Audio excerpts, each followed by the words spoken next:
to Shit My Pastor Said, that podcast where we talk about all that shit those pastors have said. My name's Kris. And I'm Dano. Welcome to today's podcast, everybody. Today's episode. Hey, if you like what you hear so far, and if you want to support us, the best way to do that is to subscribe on any of the platforms you use, Spotify, Apple, and you can go to our website, shitmypastorsaid.com. A lot of stuff on there. Ways to support. One way to do it is to leave comments. You can do that on Apple too, probably Spotify. Let's keep in mind to be nice. I like how you say it like a humble break. You know, Spotify. No, and Spotify. I'm not a big Spotify person personally, but that doesn't mean I don't support people listening on Spotify. Okay, other ways you could support us, Dano. What else? The website. You can leave stories about shit pastors have said to you. Other ways you could support us is handshake on the street. That's what I was getting to the joke. Yeah. What else? You could do a high five with my left hand. My right shoulder is pretty twisted from an old college injury, so I might throw it out. Throw it out. How about I like handshakes, a look in the eye. I do not want hugs. I'm anti-hug. I'm not anti-hug. I'm not a pro-hug. Just don't hug me. You can hug me. No, you can't. Don't touch me. With people I really love, I have no problem hugging. But people I barely know, and they go, I'm like, why do we have to touch chests in order to feel connected or to be like appreciate that we exist? It's like we can touch I hear that. Hey, speaking of comments, we got one comment on our mini episode about Santa, and I just want to say, what? Hold on. I just want to say, we didn't create that. That was from an airdrop from an intern at a coffee shop. I thought you're going a totally different direction. Yeah, I don't know who that is. That was Santa. Yeah, don't talk shit about Santa.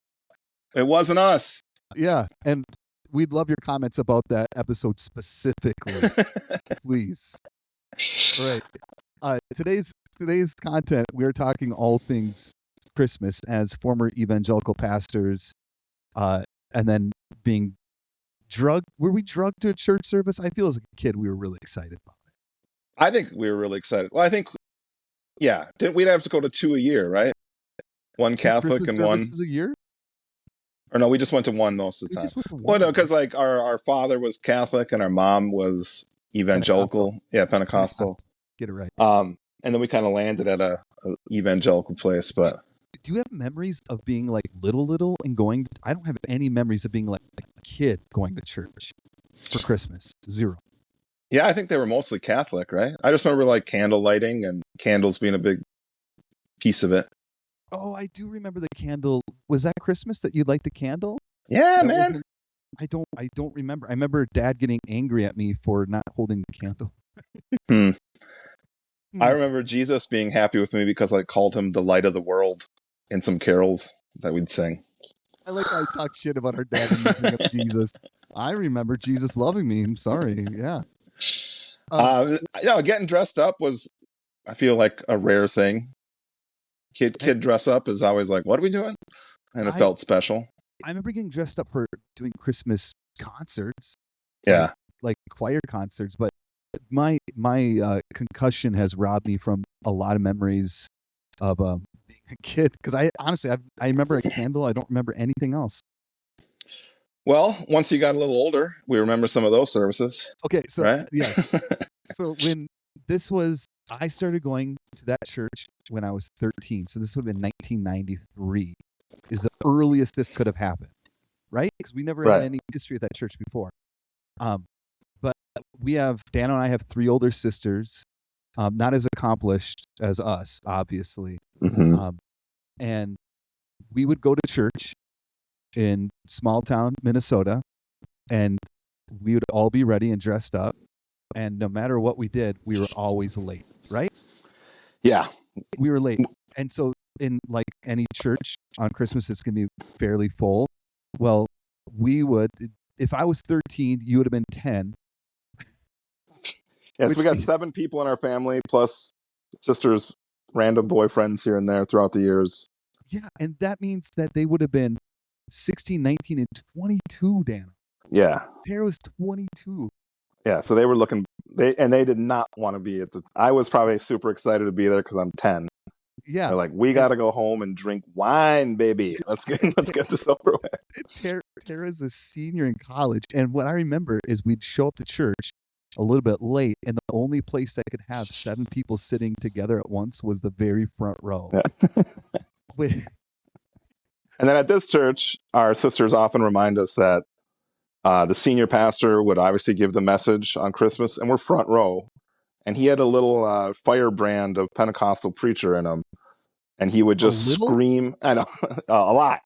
And he would scream a gospel message at the top of his lungs, inches from our faces, it felt like. And like spitting, red face. Like handkerchief on the sweat of his brow kind of. And like intensity slipping down from the sweat. And whatever, right? Like indifferent. But like his son was just dope as hell. Remember Ben? Yeah.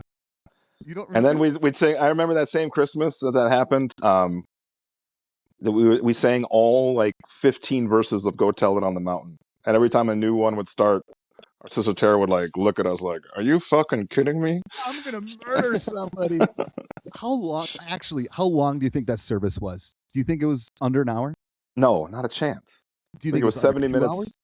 minimum? I bet 90 minutes. Easy. Yeah, I think so. Easy. Okay, bigger question. Do you think there was any what do you call it? Speaking in tongues in the middle of service and someone had to give interpretation? I don't know, man. First of all, no one's ever given an interpretation of tongues, but that's for a different podcast. Yeah, they have. They did all the time. I don't remember. I just remember. What?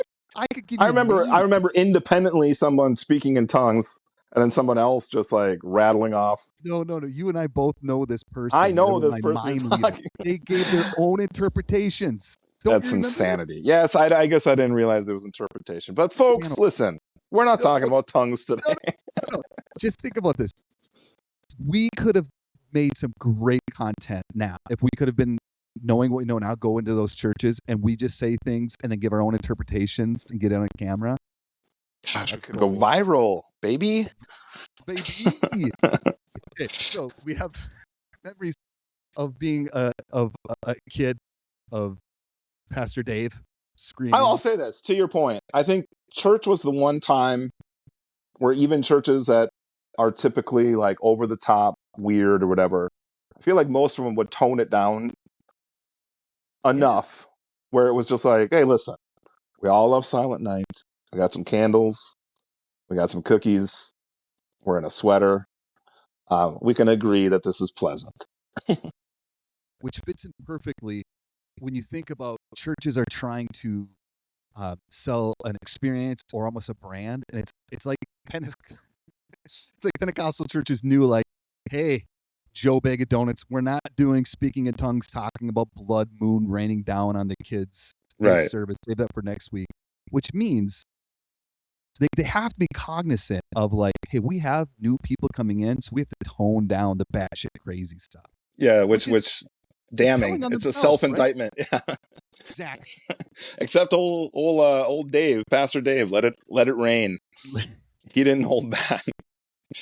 Not one bit. So when you were working at a church, Dano, like, did you guys feel like the space that you were a part of, they were trying to like play a narrative or control a brand that felt like off-putting? I mean, for sure. I think we always were to some degree. I think it's that attitude of, our brand is that we don't even have a brand. Like, we don't even care, which is like, it's like how I was with like being a punk rocker when I was 13. Like, you fucking Abercrombie slaves, you lemmings. And I was like so dedicated to be the counter punk kid. But like our church was just very much like, listen, we're laid back, we're cool. We're not like a weird mega church. And we're also not like a weird house church. And we're certainly not like your parents' church. We're like our own little thing. But, again, like for Christmas, I think we would rise to the occasion a little bit and really go over the top with, this is a comfortable place. like you can bring your adult parents here if you're in college. Like that was a big thing. That was like one of the few times a year we had like a bunch of parents, where we would have to like, maybe dress up a little bit more if you're speaking from the front, which I always was strange. But I remember the big thing in this church was just a huge Christmas service.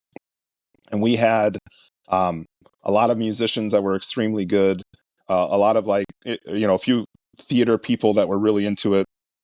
Our senior pastor, like, proclaimed to be this big theater person. And then associate pastor used to work at a big company, and they took it so seriously. One time, I remember they wanted all the lights off in the auditorium so they could do like blackouts. Yeah. And this is like the 4th year into it. So it was like in their heads, they're like, we're really doing it up this year. And it was great. But I remember being like, well, what if someone's late? They're like, we can't let them in. We got to keep the doors shut so the light doesn't bleed through. I'm like, but it's Christmas. Like, listen to the fucking story. There's no room in the inn. What are you talking about? So if someone's 5 minutes late, we can't let them into the Christmas service? Unbelievable. You know what? I think I won. A rare win from me, argument-wise. Where they're like, yeah, you got a point. And you could have said like, hey, I remember a little boy who was 10 years old who'd show up to church a little bit late and have to sit in the front row. Oh, we don't want little Dano coming in this church? Yeah. Yeah, I remember a little kid, a little late, couldn't get a little room to open the door of the inn. His name was Jesus, the Christ King. I thought you were going to say something about yourself. Yeah, a little Dano. Hey, we're also, it's pitch black. Up your ass where your head is. That's what I should have said. We're having the doors open. Hey, I hand to God, I just remembered this. You could have just told them like, hey, let's put a sign on just outside the door, because we want to keep it dark inside, and said, hey, sorry you're late. You can go to hell. No room here. Yeah, I hate it. God, I love it. The production thing. One thing I think the difference between the church you worked at and the one I worked at, we kept our carols pretty careful. We kept our carols pretty true. We didn't like go into some new chorus in the middle of Jingle Bells. That's like really loud arena rock. Not a carol, damn. That's a Christmas song. Oh, sorry. Hey, speaking of, check it out. Whoa, special effects. And the people listening at home can't see it, but I got a little glass of eggnog. This might be a good time to start our GoFundMe to raise money for more sound effects. Yeah, here we go. we got a new donation. That's not a bad. What about you? What about you in protecting the brand? Yeah, the production side was just, now that I'm thinking about it, it's so I understand of having to put time and energy into any business that you have the most amount of people coming to check out your brand or whatever it is. You have to put more time and effort into it. So I don't think it's bad, but when it feels so unlike your other services, I still remember doing announcements. I think we had 5 services for Christmas, and we'd have to do the same announcements with the same jokes, and I would pretend to laugh at their jokes every time, because if it were the first service, then you had to ride it all the way through. Right. It felt so inauthentic. But my favorite, the ones that I remember, is when I first started working this church, and they would call it, I said it earlier, carols, cappuccinos, and candles, carols, and cappuccinos. And not bad. Alliteration.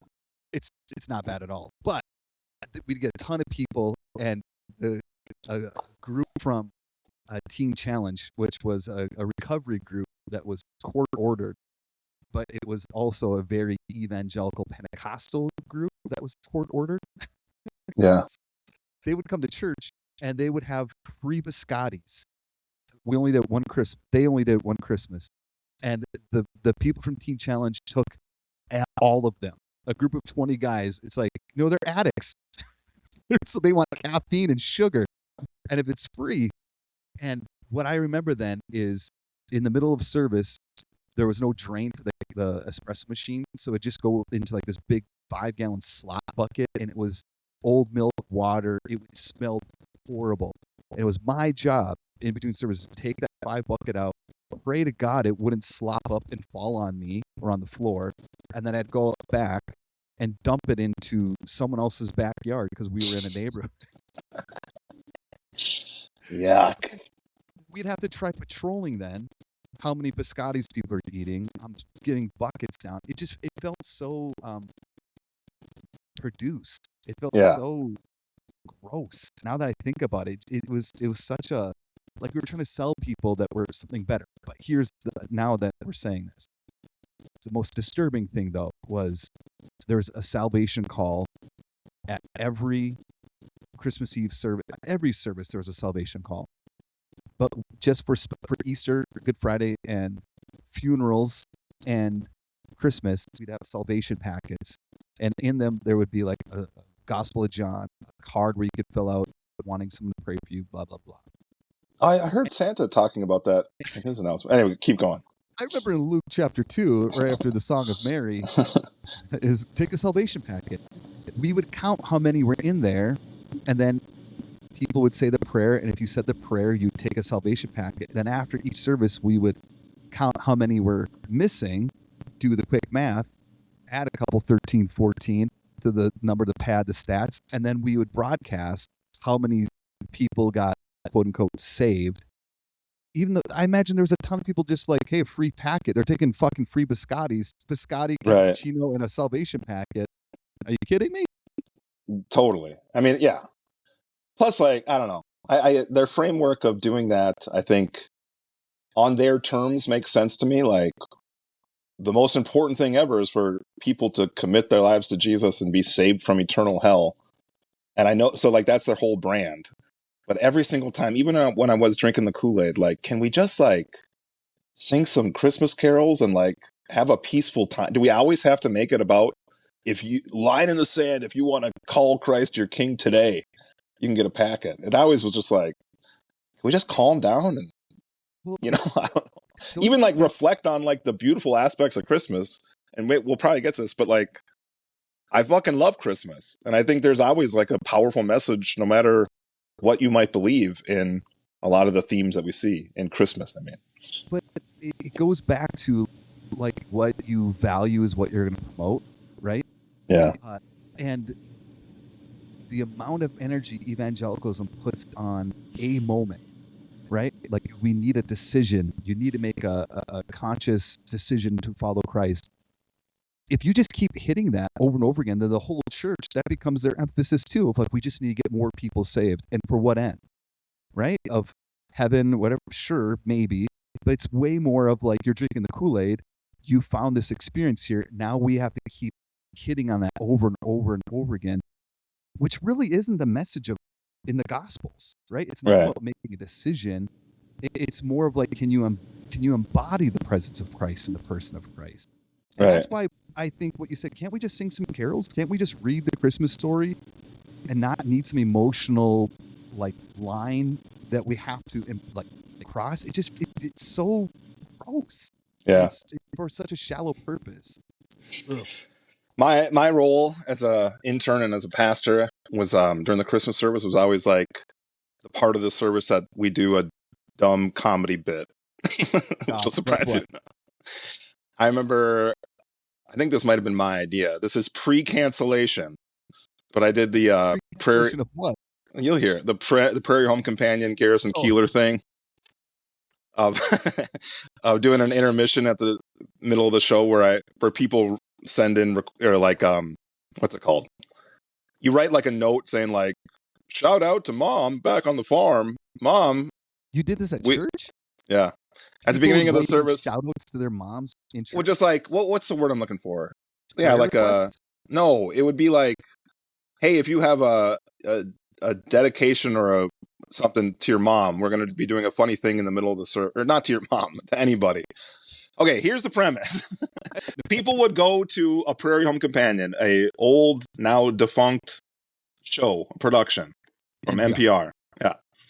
And during the show, they would write a note and then hand it in. And in the middle of the show, Garrison Keillor would be like, shout out to Carol. Carol, if you're listening, remember to feed the dogs. Love, Jacob. And then he'd toss it. Your impersonation is not. That's not even it. A prayer home companion. Drinking whiskey and smoking cigarettes. That's like Charles Goodson from CBS Sunday. Now, a reflection on puppies. That's so inside baseball NPR style. In case people don't know, we're white. In case you haven't Googled us yet. Okay. We're white guys. So hold on. Are people writing good stories at church is where you start, or that's just on the show? It was on the show. I took the idea and pitched it in staff meeting. Like, what if we did this as a quick little bit? And then I brought the fucking roof down, my man. It was. You did it at staff meeting, or you did it at Christmas service? It's so hard to understand. I did it at the jumped ship like 5 times. I did it at the Christmas service as a bit, and people wrote in. If you want to write a note, we're going to be reading them live in the middle of the service, and people did. And I did it as Garrison Keillor as best I could, and people fucking ate it up like thirsty animals. They ate it up. Loved it. Hold on, they ate it up like thirsty animals where they're eating water. Yeah. Okay. Yeah. Okay. Online production meeting. It'd be really funny to do a whole episode just on staff meetings. Yeah, that'd be great. I got that big. Okay, so I want to just clarify, Garrison Keillor, get your hands off those young ladies. Get out of here. You're canceled. So another thing, Dano, that I remember you telling me about was leading up to Christmas. There's all this shit that churches do to like promote, like around Easter. I remember we'd always do like the Hershey candy bars. I don't remember what churches would do to invite people for Christmas. Do you remember anything? I remember the church you went to did a huge hot chocolate giveaway at the city Christmas parade, and good Black Friday too. Oh, really? That's what I remember is Black Friday. An intern at the time would wake up at like 3 a.m. and then go stand in line at Toys R Us. Is that the name of the toy store? Right? Oh yeah. Yeah. Stores my parents never took me to, but it's for a different day. But then they would go up and down that line and hand out hot cocoa as people were waiting for Black Friday deals. Sure.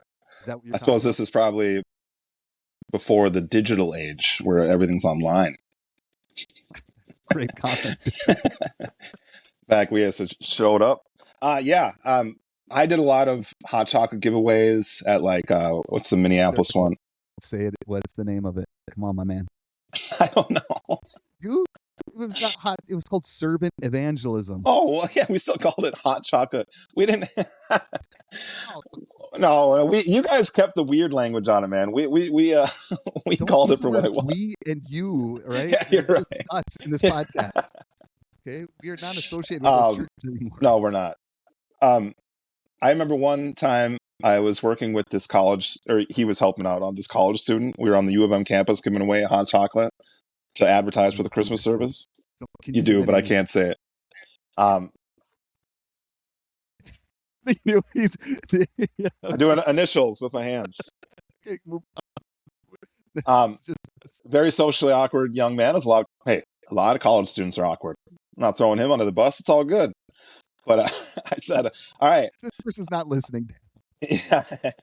All right. So, when someone's walking down the sidewalk to you, you can just kind of engage them. Be like, hey, you guys want some hot chocolate? He's like, okay, I can do that. All right. Here comes some people in a little bit. Why don't you try it out? And he takes it. And it's like Austin Powers, like truly 40 yards away in this volume. Hey, do you guys want some hot chocolate? And they were like, are you talking to us? What?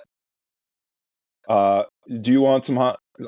Sorry, are you talking to us? Hold on. And they walk closer. I'm like, hey, Ben, let's talk about how to talk to another human being. Let's start there.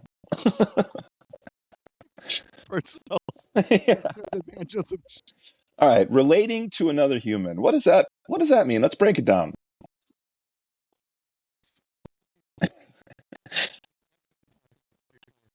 Um, Dano, let's role play. Okay, like you are you today, not former versions of you, Sure. right? But I am former version of me when I believed in that shit, right? And I walk up to you with a confident voice, 40 yards away or 10 feet, and I said, "Hey, would you like some hot cocoa? It's free." I would absolutely take it for Okay, sure. and then I said, "It's a practical example of God's love. Oh It's man, free, no strings attached." What your response? if I was by myself without my kids, Good point. I would absolutely be like, "What do you What's your- mean? Like, what do you got? What are you guys a part of?" And they'd say like, "Oh, we're actually from blah blah blah, the Church of the Christ the King." Um, I heard there's a new church in the North Pole actually, but anyways, dude, I would. The name changed 3 times, just so you I know. guess he did change the name a few times. I don't know. Um, I would love the opportunity to make some awkward outreach intern try to do a gospel message to me in the middle of a sidewalk. Let's do I it. wait for it every day. Okay, I was saying, "Hey, sir, would you like some free hot cocoa?"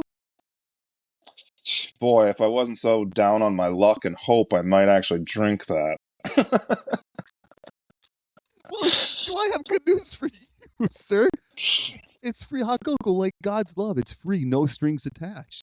Is it like that Jelly Roll song? Need some good news? Because that's what I could use. Boy, Like, is there any music, a part of a religion that might sound like that genre of music that Jelly Roll does? like No, I when you, seriously would. I would be like, I tried. I think I told you the story. It probably wasn't around Christmas. On the way from Minneapolis to Duluth, there's billboards done by a Christian group, and it's like, my favorite one. It says, "Abandon lying, oh yeah, choose Christ." Abandon lying. There's even as a Christian, there's 100 examples better than abandon lying. the, Anyways, I called it one time. Have I told you the story? no, I was a pastor at the time, but I was cynical about like, oh, what's this conservative? you were cynical, yeah. What's this conservative ass thing gonna tell me? And they were like, so what are you looking for? I'm like, man, I don't know. How can any of it be real? Life is so hard, and you turn on the news and it's all just horrible stuff. How can you say there's a loving God? And he was like the nicest, best Oh, human ever. It's like, those are actually really good, man. I don't have a good answer. But man, if I had a little bit of hope in Christ, I mean, it was just like, I don't know what he said, but it was like, well, you humbled me and good on you. and you're like, so do I have to offer you my body now or Yeah, later? yeah, You know what my yeah. favorite? This is not anything to do with what we're talking about Christmas. My favorite text I got you about billboards was, but there was a billboard near Forest Lake that you took a picture of, and it said, like, "Scared? Our lawyers are hard on our." No, it was real tough lawyers, and they're all like, and I said, I legit just shit my pants. I I, I know where that billboard. I still look for it every time I drive home. Like, they and you said changed it. like you They said like changed it because 10 they knew I texts. burnt their ass. You said like the same picture with like 10 different captions, like, "Oh shit, these guys fucking mean business." Oh my god. So, my favorite part about you wanting to have a conversation was like, and I'd really let them know what I thought, and then role playing, you're like, "I have no hope. Please help." I just spoon fed it to them. I still remember like doing that, and we'd lead teams of people to help do it. And in the moment, though, Dano, like I genuinely thought, like, God, we're like changing the world. Like I really believed it. It did. It was embarrassing at some points, but like the people would get it and be like, "Oh, God, why are you handing out anything free?" It's like, oh, I'm making a connection of because the way younger versions of Kris before that, I never felt like it was life giving or it always felt like it was so secret and it was so like cultish, and it was, and it still was. But doing like being out in public and trying to make people's life a little bit better through a free gift, it really did feel, I don't know if revolutionary is the right word. Now it's laughable. I think there's merit. I truly think I tried to do this even at the time. Like, let's just make this free little gift a free little gift, or like, exactly. let's let this. I think that is beautiful. If it's just that's the same thing with the Christmas thing we're talking about, though. There was a brand that the brand was never about just the experience. Let's just make life just fucking great, or great for a moment, right? In a Christmas carols, a message, hot cocoa. But there was always, this is just a vehicle for something else. Yeah. And that's where it felt toxic. That's where it felt like manipulative, and like, are we just playing a power game? And we were, but like, how can we replicate that without having to take religious trauma into it, right? It doesn't have to be about, hey, we're trying to get you to a church or to a meeting or to a sales pitch. It can just, because I don't know if you were going to do it, if someone came up to me and said, you want some free hot cocoa? I'm saying no every time. You are? 1,000%. I don't take free shit from anyone I don't know. If I don't take shit from anyone, but I take some free shit. I got some tough ass lawyers, man. That's wild to me. I'm surprised. But I'm saying, from me being that person, I don't want to even participate in that energy, in that game. If they're like, hey, do you want this free thing? I'm like, no, go make someone else want to come to your church. I think we've talked about this before, but I don't know of another central place where people to gather where they would do that. Because I think, like, it would be awesome it would be awesome to get a free cup of hot cocoa. I wish it wasn't always tied to like a mega church or whatever. Like, I wish there was like people go to the community center, or the only other places I can think of is like a weird hippie group, like, giving out something. It's like, oh, thanks. You know what I'm trying to say? Yeah. Like, what's another entity that people can center on where they would organize to be like, let's just go do these little blessings? That's one place I feel like church is maybe one of the few that actually do that. They could do it. And I imagine there's, spiritual communities that do it without trying to sell something or get people to something. At the very least, we always had a card that said, like, service times, But again, it was still still selling it. The end goal was to get people to take the card and hear our pitch about the church and how we're different. Do you remember the card that we used to hand out? Oh my God, I keep saying we. Well, I guess we did actually hand it out. They had a picture, it says our church choir on it, and it had like a drummer and people trying to act all like they're badasses. I still have it. It's so funny. No, you don't. Yeah, I do. Okay, we're going to post that on our website and our socials. We got to clear it with a couple people that maybe won't be willing to. Why? It's public information. Oh, I know. Yeah, we handed it out. We're not those, and we're not doing it. Do not call us. Stop telling us the Santa joke was dumb. It was funny. Don't hire my own lawyers against me. I shit my pants. I'll say this about your point. I think that the most successful churches that I still am attracted to when it comes to like Christmas and this whole thing is they're the ones that are like, we know that, depending on the age of your church, we know that you're either going to have like your adult kids with you, or we know that you're bringing your adult, your parents. And so we're just going to make it a nice experience. Because I think there's still a lot of like beautiful things in humanity in the Christmas story. And if it wasn't tied so centrally to Christianity, which I understand why people think that, like, I think, the story of like vulnerability and the most powerful entity in the universe, God, is coming to reveal themselves to the earth in the form of like a little baby that has to be born in the shed. That is like such a counter message to what we see Christianity often promoting today. I think that's like beautiful. And if we could just like I said, like light a candle and sing Silent Night, I think that's still pretty, can be a beautiful experience, especially if you were at all steeped in Christianity at any point in your life. But I think there's some denominations that do that really well of just making it come in whenever you want. Yeah. Because I hate, I shouldn't say, it bothers me of churches that like you're gonna get a lot of visitors, family, friends, but then they kind of like shame you. Oh, I guess you're just Easter and Christmas people. Like Right. I've heard pastors say that like on stage before. It's like where someone like the Catholic Church doesn't have a lot of great things going for it. Right? Their Pope is awesome, but the thing I do love is that they keep their building open and accessible 24/7, like the big Yeah. cathedrals. And Christmas service, you can one of the many. You can just pop in and be a part of it. You could be, I don't know, a kid and your family vanished in the middle of the night, and you're there alone, and the guy you're scared of that is holding the shovel in the scary way. This is Home Alone. Hello. What's that now?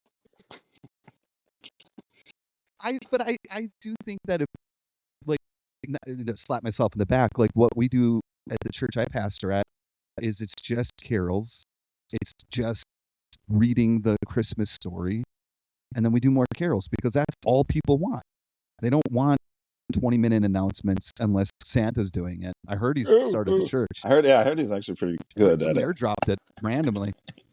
But I do think when you can let the Christmas story, Christian or not, right? Just the energy and vibes, I think it brings us together. I think that's a beautiful thing. Mm-hmm. Yeah. Most beautiful scene in a church I've ever been a part of was in Chicago.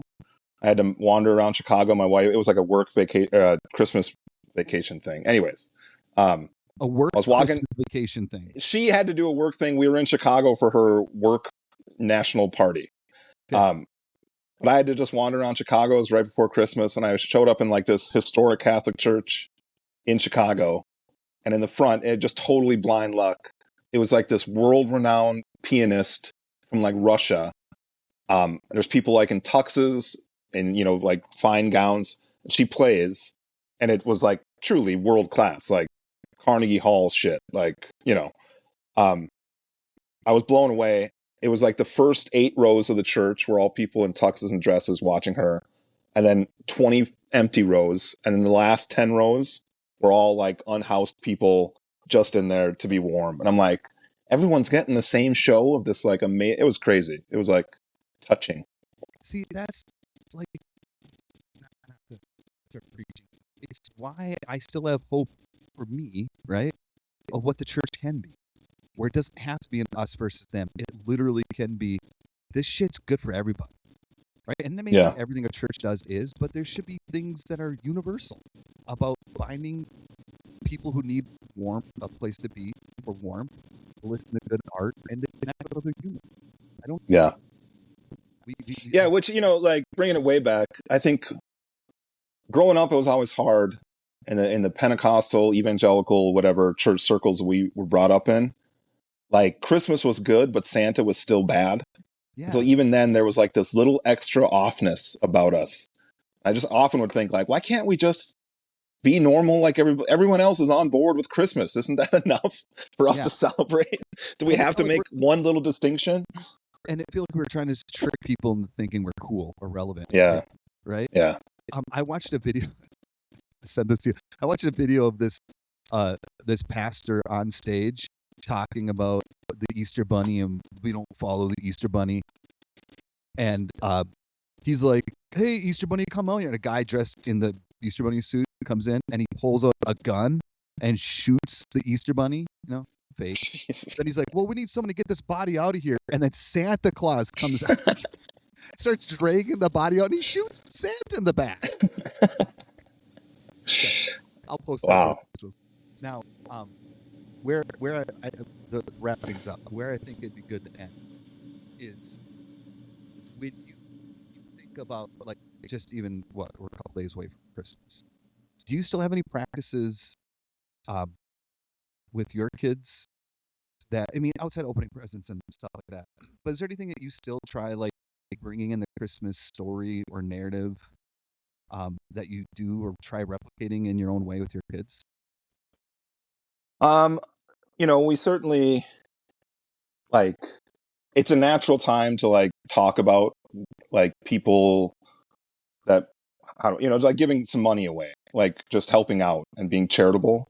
It's a very, I don't know, accessible time to teach a kid how to do that. We try to do that throughout the year, obviously, but just like we haven't like volunteered with them, but we've always talked about once they're going to get a little older to just like go do something like that.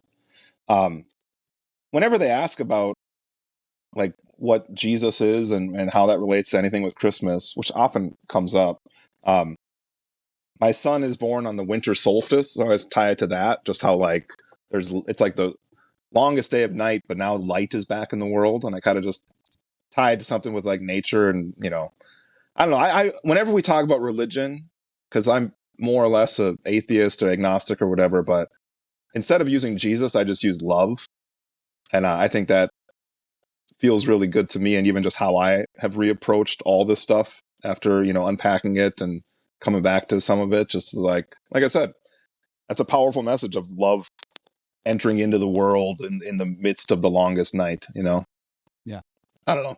I love even like Charlie Brown special. Like there's just so much to like goodness and just like that little message, and we don't shy away from that. We just don't always tie it specifically on this is exactly what you should believe and this is what Christianity is. And yeah. You made me think of like when we were younger, we would go to the nursing home. You remember this? And Yeah. we did Christmas carols. And there was like a lot of people. Like it wasn't just our family. Dad invited a whole bunch of people, right? Mm-hmm. I remember holding a plastic little drum because that's what I wanted. I must have been 7. And I felt so happy. I felt so now thinking back, I felt really connected to our family. And there's every kid's gonna feel connected and disconnected from the family. But I remember feeling so special that we were going up down to people to come up and like want to hear. And there was no gospel message. It was just we're just singing shit because this is what we want to do. It makes us feel good. It makes you feel good. Yeah. I do you remember when I let a lady ask me to let her out of nursing home? She goes, "Hey, open that door for me," and so I did, and she walked out, and the alarm went off, and I got. That's so funny. I forgot about that. Like to answer my own question, thank you, Kris. Like with our kids, when we don't like they come to church, because it's what I do. But when we are sitting down, we're done opening presents.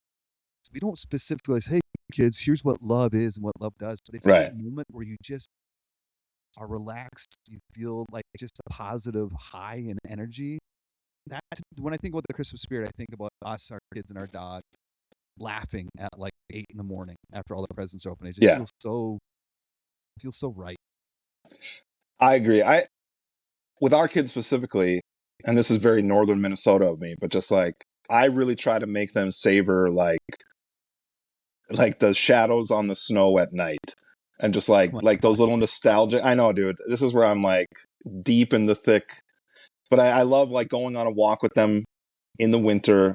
Like, remember these little fucking nuggets, man, because this is the good shit. Hey, you guys, remember the shadows of the snow? No, I'm telling you, and I make them like smell the Christmas tree. Like, you got to smell this. This is what's going to sustain you someday. Oh, I cannot wait to talk to my niece and nephews in like 10 years. God damn, my dad made me smell a fucking tree. Yeah, please. I think it's going to be just fine. Oh, another donation to the Church of International Santa. Yes. Okay. Hey, so thank you for listening to our holiday special. We're going to have episodes dropping every week. And Dano, take us out. Merry Christmas, everybody. We'll see you next week. Smell those trees. Do it.